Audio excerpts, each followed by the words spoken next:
Hey guys, it's Car Guy 11. I have a new Toyota behind me, but obviously it's not my new sports car. But I do have very exciting news. Toyota put me on the press fleet list. So I'm gonna be getting some press vehicles every now and then. And this is the first one. It's a 2019 Corolla XSE hatch and it's fully loaded. I'm going to do a little review for you guys. My reviews are going to be a little bit different. I try to make it more interesting by featuring some of the autonomous features, the self-driving and the safety systems on the car. I don't hear a lot of that on reviews, and I want to show you guys if they work, if they don't work, if they're annoying, if they come to a complete stop, stuff like that. And like I said, I never hear that on reviews. And I work with Uber Advanced Technologies, which I test self-driving vehicles every day. So it's pretty exciting stuff. And it's going to be in the future. Almost all new cars have some sort of feature like that. So that's going to be a little feature, extra feature on my reviews. Of course, I'm going to do an overview of the car, but just something to look out for that's different on my videos. But anyway, guys, I hope you stay tuned to watch these, and thanks for all your support that enables this to happen. And it's very exciting. Maybe I'll be able to get on some other company's press list. So very cool, very exciting, and thanks for all your support throughout these years. All right, guys, stay tuned, and I hope you enjoy the video. All right, guys, I've been driving around the 2019 Corolla Hatch XSE for a few days now, and you know what? It's a really nice little car. It's very luxurious, actually, for this class of vehicle. Soft touch materials just about everywhere except for right behind the steering wheel. Door panels are soft, and it's pretty nice. It's partial leather, white seats with the cloth inserts. And the styling, it's very sharp, and I love the color of it. It changes from green to blue to black, very sharp. And the styling, it almost looks like a hot hatch, and unfortunately it doesn't have much of the hot part of it.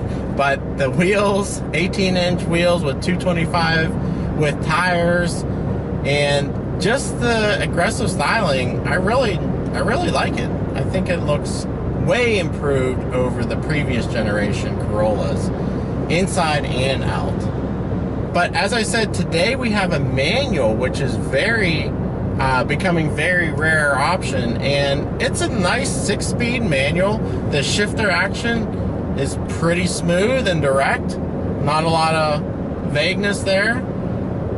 Now it does have the reverse gear where the first gear gate would normally be, which is not ideal, but it has a collar under the shifter knob that you pull up to get into that gate. So you're not going to accidentally get into that far gate like I did in the BMW M2 review. This prevents you from going over that far, which is really nice. That was one of the things I didn't like about the BMW M2. I kept getting caught when I shifted quickly from first gear to second gear.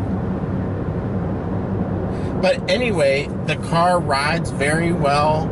The steering is direct, and it's relatively quiet over smooth pavement. Now, I said I was going to talk to you guys about the autonomous features. Well, this has them all, and this is included standard in the Corolla.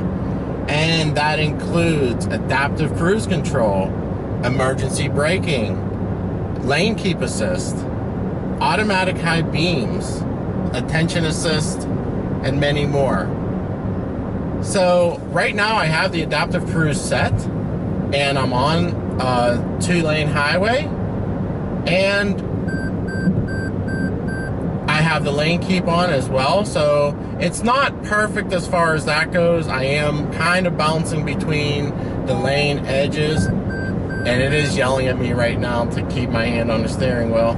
But it does assist you if you start straying. I don't love the beep, but I know some cars do a vibration in the seat or steering wheel. I probably prefer those than the beep, but this car just gives you the beep. Now obviously we're not going to test out the emergency braking, as I don't have any props to use, but just the adaptive cruise control works very well, even up to moderate braking for a slow vehicle in front. And I haven't had many false alerts either for the autonomous braking, which is excellent. I know some vehicles will constantly give you false alerts to brake when it's not needed. All right, we are coming down to a stop here. I have the adaptive cruise set for 60, and it is braking on its own. Slowing down. Now, since it is a manual, it does kick out at 15 miles per hour, and it gives the chime to tell you to take over. I kind of wish the chime was louder, because you know, that is important to take over at that point pretty quickly, but it does a great job of reading the vehicle in front and coming to a stop. Now, I wish it would come to a complete stop. Obviously you can't do that with the manual, but automatics would definitely want them to come to a complete stop. I'm actually not 100% sure if the auto in this does come to a complete stop or not, but the manual, of course, cannot do that. Now, another thing this manual has is auto rev matching. Unbelievable for this class of vehicle. And you can hear that. The car did it itself. There's a button near the shifter that you have to activate, but yeah, it's pretty cool.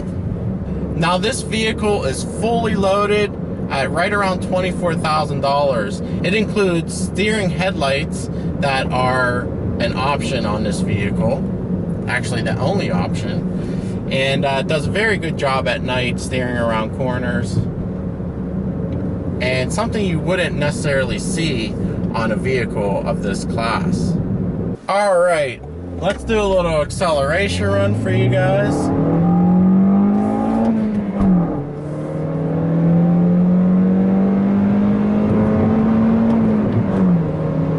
Yeah, this car is not going to win any races, but it has 168 horsepower and 151 pound-feet of torque, and it does okay, but you know, I actually thought it'd be a little faster being a manual.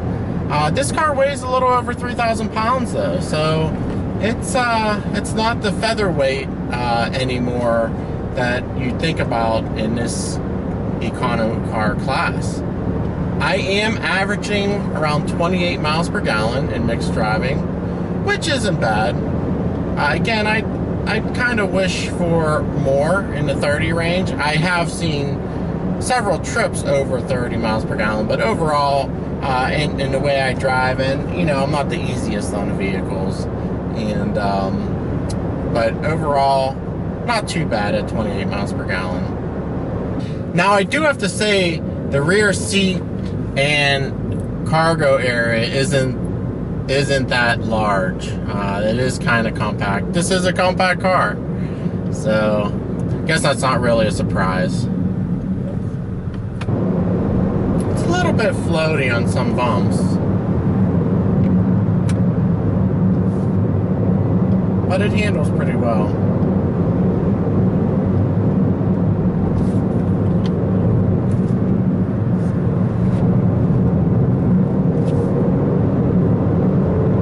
It does well. I mean, I'd rather have a good ride than something that rides real rough, especially if this, you know, this is going to be a daily driver type of car, so. It is missing a few things, though. It does not have the dimming, auto-dimming rearview mirrors, which I find odd, and this is not even an option. And it does not have a sunroof. That's not an option as well, so a couple things I thought it might have. In addition, it doesn't have heated steering wheel. I know that's more of a luxury option. It does have heated seats though. So So anyway, guys, tell me what you think of the 2019 Corolla Hatchback XSE. I know they're not the most exciting vehicles on the channel, but I really appreciate Toyota giving me the opportunity to review these cars. I hope you like my spin on it. Please join me for the next one, and of course, the new 2020 Supra coming to you shortly.